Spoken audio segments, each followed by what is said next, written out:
बात है, अ, वो उस गांव में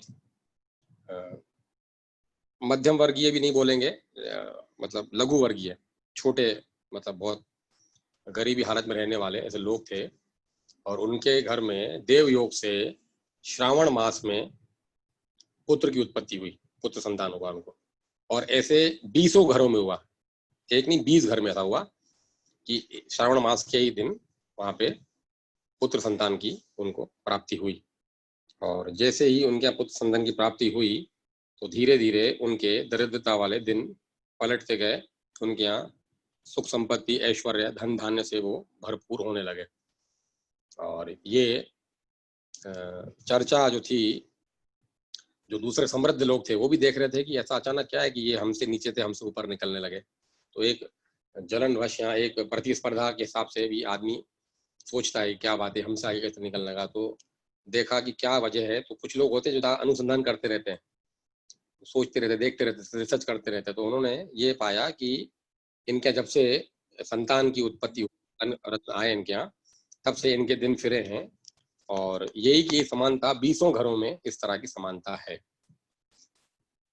ठीक है, जो हरी इच्छा ऐसा होने लगा। तो फिर बीच में ऐसा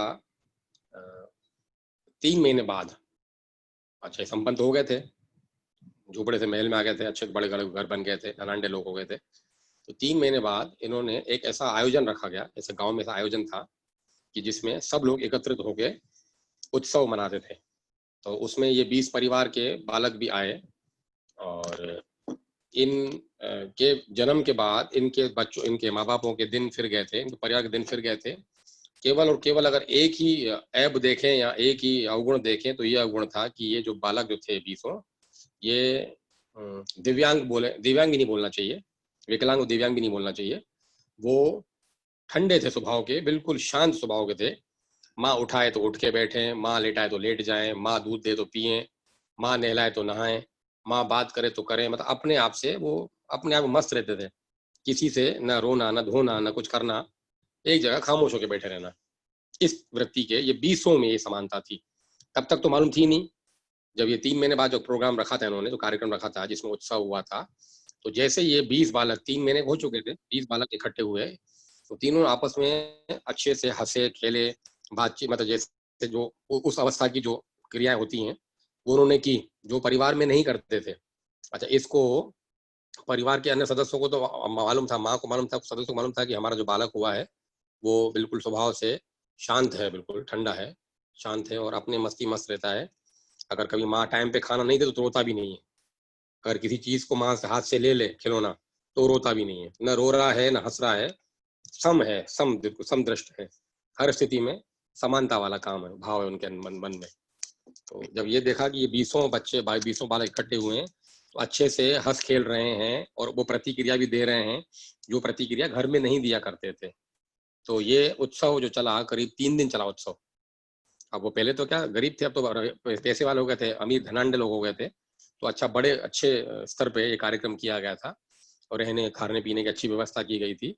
तो वहां पे ये बालक आपस में अच्छे से खेल कूद रहे थे और अच्छे से जो भी उनको उठा रहा था उनसे भी बात कर रहे थे, उनको भी प्रतिक्रिया व्यक्त कर रहे थे, उनसे भी हंस के कर रहे थे बात, माँ से, परिवार वालों से। तो ये देख के बड़े खुश हुए माँ बाप कि हमने जो कार्यक्रम रखा है, जो ये जो उत्सव रखा है, प्रभु की कृपा हुई है, हमारे बालक ठीक हो गए। अब ये अपने घर का, अपने अंदर का दर्द किसी से कहने वाली बात तो थी नहीं, ये अंदर अंदर देख के मुस्कुरा रहे थे, आपस में इस बात का खुलासा नहीं किया था। उनको लगा इनकी संगत में ये ठीक हो गया, उनको लगा उनकी संगत में दूसरा बालक ठीक हो गया, ऐसा उन्होंने जान पड़ा। और फिर ये जब कार्यक्रम खत्म हुआ, चौथे दिन जब वापस घर आए तो वही की वो स्थिति फिर हो गई, वही की वो स्थिति। बालक उसी तरह से उसी अवस्था में आ गए, अपने मस्ती में मस्त रहना, न बोलना, न हिलना, न खिलना, न मिलना, न हंसना, न खेलना, बैठे तो बैठे, सोए तो सोए, जो माँ करवाए वो कर रहे हैं, नहीं करवाए नहीं कर रहे हैं, उस तरह के वो हो गया। तो फिर ये माँ इनकी माता ही चिंतित कि ऐसा क्या है, क्यों है ऐसा, क्यों, क्या वजह है। तो इस बारे में इन्होंने आपस में भी कुछ टाइम बीतने के बाद चर्चा की कि हमारे बालक आपके बालकों से मिलकर बड़े अच्छे खुश खेल रहे थे, अब वो बिल्कुल हमारे बालक खामोश हो गए। बोला हमारा बालक भी ऐसे ही था शुरू से। तो बोला हमारा भी ऐसे ही था। तो ऐसा करके करके 20 को मालूम चला कि हमारे जो बच्चे पैदा हुए हैं, जब आपस में मिले थे उस टाइम, तो अच्छे से खेल कूद हंस रहे थे, और वहां से हटने के बाद फिर उनकी उसी तरह से अवस्था हो गई। तो बोला क्या किया जाए, किस तरह से किया जाए। तो इन्होंने फिर आपस में इनका मेल मिलाप का ऐसा कुछ रखा कार्यक्रम। अच्छा, ये काफी समय तक सहते रहे, अपने अंदर का अंदर तक बताया नहीं किसी को, लेकिन फिर जब मुलाकात हुई, पूछा एक दूसरे से, तब मालूम चला कि हाँ ऐसा ही हो रहा है कि जब ये त्योहारों में या किसी भगवान के अनुष्ठानों में, कार्यक्रमों में जब मिल रहे हैं तो बच्चे अच्छे से बात कर रहे हैं, बाकी बात नहीं कर रहे हैं। तो ये समय व्यतीत इनका हो गया, 3 साल तक हो गया ये समय करीब करीब। तो इस बारे में फिर एक कार्यक्रम रखा, तो उसमें अच्छे से बच्चे आपस में फिर खेले कूदे, मिले आपस में, फिर वहां से जाके फिर वैसे ही हो जाए। तो इसलिए क्या करें, इनके मन में काफी इस चीज से मुक्ति पाने का विचार किया इन्होंने, क्या किया जाए, और गुरु के शरण में जाए, गुरु से पूछते हैं। तो अपने गुरु के पास गए, तो सब नहीं गए, उन परिवारों में से जो उनके मर्द थे, तो पुरुष सदस्य थे, वो लग गया, उन्होंने आके बताया। तो गुरु जी ने ऐसे ही आम सुना, आम सुन के टाल दी बात को। लेकिन जो उन गुरु जी के शिष्य थे, वो भी सुन रहे थे ये बात। तो उन्होंने बोला कि नहीं नहीं नहीं, गुरु जी को बोलो कि जब तक हमें इस चीज का हल नहीं मिलेगा तब तक हम यहाँ से उठेंगे नहीं। और आप तो ऐसा करो कि आप तो उन बच्चों को यहाँ बुला लो, उनकी माओ को बुला लो यहाँ पे। तो गुरु उनको सामान्य सांसारिक बता रहे थे कि बच्चे अगर बात नहीं कर रहे हैं अकेले में, तो उनको साथ बिठाओ, वो साथ खेलें, उनको साथ पढ़ाओ, या घर आसपास ले लो, या एक दूसरे से मिलना जुलना शुरू कर दो, जो भी सांसारिक कर्म क्रिया हो सकती हैं। गुरु ने केवल वही बताया, बाकी ज्यादा उन्होंने रुचि नहीं दिखाई इस बात में। तो इन्होंने, गुरु के जो शिष्य थे, उन्होंने अलग से बोला कि नहीं ऐसा नहीं करो, हमारे गुरु सक्षम है, जो चाहे वो कर सकते हैं, आप तो उनको ही बुला लो। तो उन्होंने ऐसा प्रबंध किया, उन बालकों को यहाँ बुला लिया और उनकी माँ को बुला लिया। तो बच्चे आए, माएँ आई, उन्होंने आके गुरु जी से बात की, तो गुरु जी ने उनको वही सांसारिक हल बता दिया कि साथ में रहें, साथ में खेलें, घर आसपास ले लो, उस घर को छोड़ के इस घर में आ जाओ, इस तरह से। ये जो सामान्य सांसारिक कार्यक्रम हो सकते हैं अपने एक सामान्य बुद्धि के हिसाब से। लेकिन शिष्यों समझ गया, शिष्यों ने कहा नहीं, आप इनको गुरु को, जब तक हमारे बच्चे सही नहीं होंगे हम उठेंगे नहीं यहाँ से। तो गुरु ने कहा ऐसा करो कि गुरु को इन शिष्यों ने कहा कि ऐसा करो कि अभी गुरु हमारे एक पूरे समय में, एक समय में एकांत में बैठते हैं अकेले में, वहां टाइम कोई जाता नहीं है। कुछ समय आप वहाँ बच्चों को वहाँ छोड़ दो और आप दूर चले जाओ, आप हट जाओ, चले जाओ अपने घर, और यहाँ पूरा प्रबंध है। तो उनके माता पिता बड़े प्रसन्न हुए कि देखो आपके गुरु जी तो हमने बिल्कुल बात ही नहीं मान रहे, हमारी बात सुन ही नहीं रहे, आप कितने दयालु हो, आप हमारी दया करते हो। बोला नहीं ऐसा नहीं है, हमसे दयालु हमारे गुरु हैं। संतों के कुछ राज होते हैं, उन राजों को हम नहीं खोल सकते, ना हम भी समझ सकते हैं, ना आप समझ सकते हो। कोई ना कोई वजह होती है जिनकी वजह से इस तरह की लोक लीलाएं करते हैं हमारे गुरु जी। तो लेकिन आप छोड़ो इन बच्चों को यहाँ पे। तो बच्चों को वहाँ छोड़ा, तो बच्चे आपस में वही खेल रहे थे मस्ती से, यहाँ आपस में खेल, 20 लोग वैसे खेलते थे बच्चे भी, आपस में वैसे नहीं खेलते थे, आपस में तीनों 20 थे खेल रहे थे। इसमें गुरु जी वहां थे, तो गुरु ने उन बच्चों में से एक का नाम पूछा, तुम्हारा नाम क्या है। तो उन्होंने बड़े सुधीरता से और बड़े धीरता से अपना नाम बताया कि मेरा ये नाम है। तो बोला तुम यहाँ खेल रहे हो बहुत देर से, तुम्हें पानी की प्यास लगी है। बोला हाँ पानी की प्यास तो लगी है। तो उन्होंने अपने शिष्यों को आदेश दिया कि पानी लेके आओ उनके लिए, और उन्होंने, गुरु ने एक एक करके 20 से नाम पूछा। और 3 साल की अवस्था, 3 साल की अवस्था में बच्चे खेल सकते हैं, चल सकते हैं, नाम बता सकते हैं, बात कर सकते हैं, वो भोली भाली अपनी भाषा में जिस तरह से बात करते हैं। तो उस तरह से बात कर रहे थे गुरु जी का, तो मन मोह लिया बच्चों ने वहां पे। तो पानी वो जो थे लाए थे गुरु के शिष्य, वो चालाकी से पानी वहीं छोड़ के चले गए। तो फिर जब देखा वो चले गए, तो गुरु जी ने अपने हाथ से पानी भरा और बच्चों को अपनी गोदी में बिठा बिठा के अपने हाथ से पानी पिलाया। फिर गुरु ने पूछा कि अभी आपको भूख लगी है क्या। बोला हाँ भूख भी लगी, हम बहुत देर से खेल रहे हैं, भूख भी लगी है। तो फिर उन्होंने अपने शिष्यों को आदेश दिया कि बच्चों को भूख लगी, इनके लिए कुछ ले आओ। तो जो शिष्य थे वो आए, और उन्होंने आके गुरु के सामने बच्चों को बोला कि आप खाओगे, गुरु को भी खिलाओगे कि अकेले खाओगे। बोले हम तो गुरु जी को भी खिलाएंगे। बोला लो आप भी खाओ और गुरु जी भी खिलाओ। जो सामान लाए थे काट के, फटाफट काट के वो चले गए वहां से, जो फल लाए थे, जो भी सामग्री लाए थे, वो काट के चले गए। गुरु भी समझ रहे थे कि शिष्य मेरे किस मनोभाव के और क्या चाहते हैं, लेकिन उनकी भी अच्छी भावना थी। तो गुरु जी ने ज्यादा कुछ बोला नहीं। तो शिष्यों ने अपने नन्हे नन्हे हाथों से गुरु को भी खिलाया, गुरु ने उनको भी खिलाया। ऐसा करके संध्या हो गई, और गुरु के जो दूर से इनके माँ बाप देख रहे थे, पास ही नहीं आए, और वो बोल रहे थे कि हमारे बच्चे कितने अच्छे हो गए, और गुरु के साथ में खेलने लगे इनके।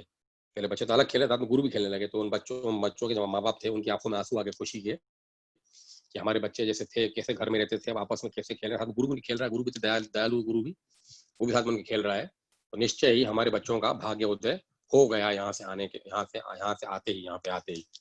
तो ऐसा वो रोने लगे। और संध्या हो गई। संध्या में जब गुरु जी ने संध्या वंदन की, तो बच्चों को भी साथ बिठाया, बच्चों ने भी साथ में गुरु के संध्या वंदन की। और वो जो संध्या के टाइम पे भगवान की पूजा के बाद, आरती के बाद जो प्रसाद बनता था, तो गुरु ने उन बच्चों को बोला कि जाइए सबको, अब तुम अपने हाथ से प्रसाद बांटो। तो वो बालक लोग गए और सबको अपने हाथ से प्रसाद दिया, शिष्यों को दिया, गुरु को दिया, शिष्यों को दिया और उनके माता पिताजी को भी दिया। तो ये प्रसाद जो उस दिन खाया, तो बच्चे शिष्य बहुत खुश हुए कि ऐसा प्रसाद हमने आज तक नहीं खाया। वो प्रसाद में अलग ही स्वाद है, अनेरा स्वाद है, जिसकी कल्पना नहीं कर सकते, जिसको अपन व्याख्या नहीं कर सकते, इस तरह का स्वाद है। क्या है ये?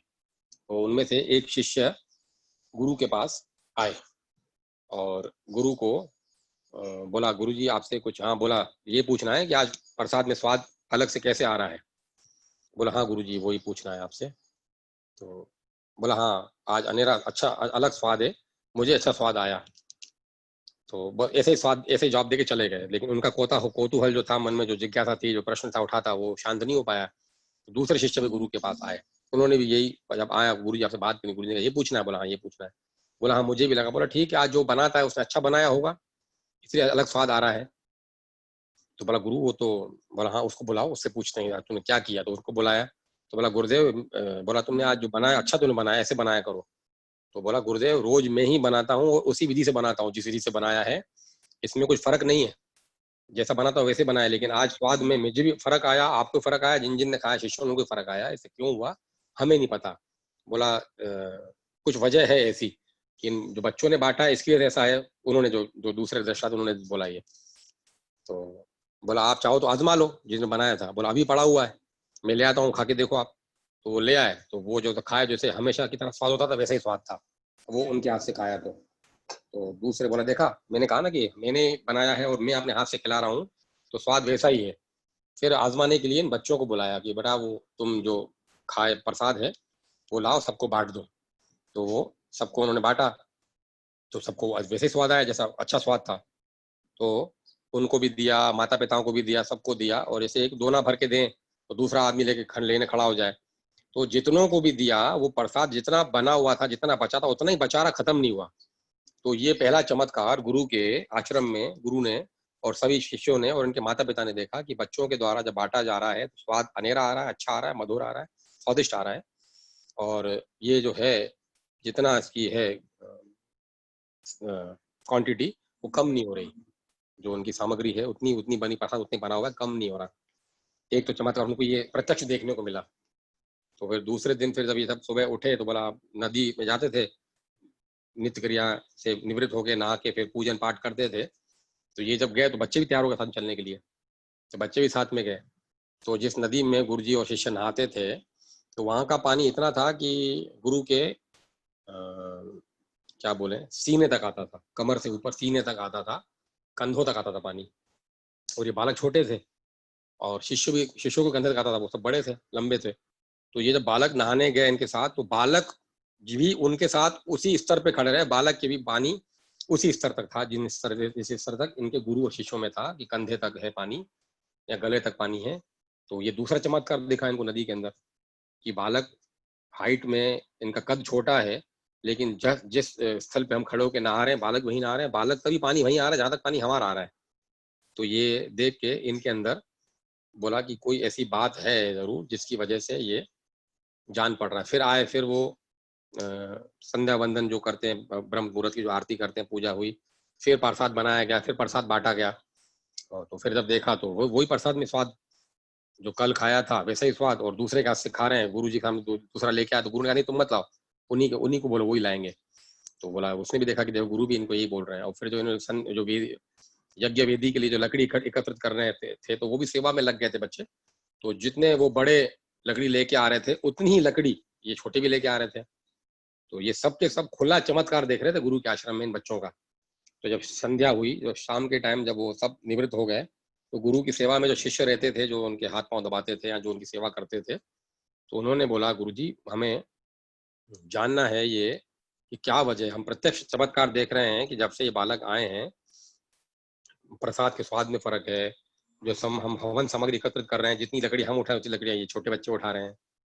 और पानी का भी हमने चमत्कार खुद देख लिया, इसका क्या है स्वाद में भी, मतलब क्या कुछ चमत्कार है ऐसा कि प्रभु की विशेष कृपा है इनके ऊपर, ऐसा क्या है। तो गुरु ने सही उत्तर नहीं दिया उनको। बोला नहीं ठीक है, वैसा गुरु की प्रभु की इच्छा होगी ऐसा कुछ होगा, तो ज़्यादा नहीं दिया। तो दूसरे दिन इन बच्चों ने भी ये जानना चाहा इन लोगों से, बच्चों ने नहीं, बच्चों से भी बात हो रही थी, तो बच्चों से पूछा कि ऐसा क्या है। अच्छा, गुरु के गुरु आए उस दिन, दूसरे दिन, हाँ दूसरे दिन आश्रम में गुरु के गुरु आए थे। तो जैसे ही गुरु के गुरु आए, तो ये 20 के 20 बच्चे, इन्होंने जब देखा गुरु आए आश्रम में, तो वो लोग गुरु के गुरु को साक्षात प्रणाम किया उन्होंने, साष्टांग प्रणाम किया और गले लग के रोने लगे बहुत। 20 के 20 बच्चे रोने लगे और गुरु से बहुत दुलार करने लगे, गुरु से बिल्कुल लिपटने लगे, लिपट के रोने लगे ये 20 के 20 बच्चे, बालक 20 बालक। तो सबने पूछा कि ये आपसे मिलके रो रहे हैं और ऐसा प्रसाद बांट रहे हैं, कैसा बट रहा है, और नहाया था पानी में, तो पानी इनके स्तर से उतना ही रहा जितना हमारे स्तर तक था, और लकड़ी समय इकट्ठी का लकड़ी उनकी उतनी इकट्ठी कर रहे हैं। तो गुरु ने बोला मैं बताऊं इनसे पूछूं। बोला इन्हीं से पूछ लेते हैं। बोला एक बालक को बुलाया, बोला ये जो प्रसाद जो तुम बांटते हो इसका स्वाद अलग क्या आ रहा है। बोला गुरु जी हम सही बताएं आपको, हम बता दें आपको क्या है वजह है। बोला बताओ वजह क्या है। बोला हमें जब गुरु ने बोला सेवा करने के लिए कि सेवा करो और जाके प्रसाद लेके आओ, तो हम जब प्रसाद लेने वहां से भर रहे थे, जा रहे थे, जहाँ से कड़ाव से लेने जा रहे थे, तो हमारे हाथ में खुद ही प्रसाद आ जा रहा था। हमें लग रहा था कि भर भर के प्रसाद दे रहा है हमको, और हम जा जाके सबको खिला रहे थे। हमें नहीं मालूम, जब प्रसाद हमारे हाथ में आ रहा था, दोना हमारे हाथ में खुद ही आ रहा था, मतलब अदृश्य शक्ति थी जो हमें दे रही थी। उस प्रसाद की इतनी खुशबू आ रही थी कि हमें भी खाने की इच्छा हो रही थी, लेकिन हमें गुरु की आज्ञा थी सबको पहले प्रसाद खिलाओ। तो सबको खिलाने के बाद फिर बाद में हमको मिला, हमें काफी आनंद आया। तो ये सब जब सब लोगों ने सुना कि कोई ऐसी प्रभु की अदृश्य शक्ति जो है इनके साथ है, जिसकी वजह से ये ऐसे हैं, तो गुरु ने फिर राज खोला कि ये पिछले जन्म में मेरे शिष्य थे और ये साधु थे और अच्छे, इनके पुण्य का खजाना इनका बहुत है इनके पास। तो इनके पुण्य प्रताप से ही वो स्वादिष्ट हो गया उनका खाना, इनके परिवार में संपन्नता आ गई, और नदी ने भी इनको डुबाया नहीं, पानी ने भी इनको डुबाया नहीं, और वो सामर्थ्य के साथ काम भी कर रहे हैं। और दूसरा जो आपने इनसे सुहा सुहा वाला जो कार्य किया भी किया, तो वो भी ये कर पाए उसी रीति से, उसी विधि से, जिस रीति विधि से दूसरे लोग कर रहे थे। उम्र में छोटे थे लेकिन वो थी सीनियर थे उन शिष्यों से, और शिष्यों के जो गुरु थे, गुरु के गुरु भाई थे ये, और गुरु के जो गुरु थे वो इनके गुरु थे। इस तरह से वो राज का खुला। फिर उन्होंने बोला कि अब हम यहीं रहेंगे, अपने माता पिता से उन्होंने बोला कि हमें आज्ञा दीजिए, अब हम यहीं रहे। वो माता पिता के सामने पूरा राज खुल चुका था, तो फिर उन्होंने फिर मोह में नहीं पड़े, और उन्होंने अपने माँ बाप से माफी मांगी कि हम क्षमा चाहते हैं कि आपने हमारी बहुत अच्छी सेवा की, बहुत सत्कार किया, आपके घर हमारा जन्म हुआ, और आपको हमारी तरफ से जो वेदना पीड़ा तकलीफ हुई, तो हम बात नहीं करते थे, माँ को तकलीफ होगी बच्चा बात नहीं करेगा, तो बोला उस तकलीफ के लिए हम क्षमा चाहते हैं। और बोला नहीं, और आप लोग ने हमसे जो हमें जो हमारी सेवा की उसके लिए क्षमा कर दीजिए, और हमें यहाँ पे अब इस कार्य में रहना है, हम यहीं के लिए इस निमित्त हमारा जन्म हुआ है, और भगवान आपका भला करे। तो गुरु ने कहा कि भगवान ने तो इनका भला किया ही, तुम्हारे जन्म लेते ही तुम्हारे पुण्यों की वजह से जो उन्होंने तुम्हारी सेवा की, जो उनको कष्ट हुआ, उसका उजेरा भगवान ने उनको भर के दिया, और घर में धन धान्य से भरपूर हो गए, और उन्होंने आशीर्वाद दिया कि आपके घर में धन धान्य से आप भरपूर रहोगे। ये शिव भक्त थे, ये परिवार वाले, तो ये अपने जिन स्वामी भक्त जो स्वामी थे ये शिव भक्त थे। तो इन्होंने फिर इस आध्यात्मिक जगत में बहुत बड़े बड़े चमत्कार किए, पुराने पुण्य तो थे ही इनके पास, जो पुराने कार्य बचे हुए थे उस कार्य हेतु आए थे यहाँ पे। तो उन्होंने अच्छे बहुत इस मार्ग में आगे बढ़े और खूब कार्य किए। अब उस कार्यों की चर्चा नहीं कर रहा हूँ, भगवान के चमत्कारों की बात नहीं कर रहा हूँ, केवल ये 2-3 चमत्कार बता दिए, और कैसे इनका प्रवेश हुआ इस जीवन में, इस आध्यात्मिक जगत में, इस आश्रम में। तो बोलो भोले बाबा की जय, इन पूजनियों की जय, समस्त संतों भक्तों की जय, आज के आनंद की जय।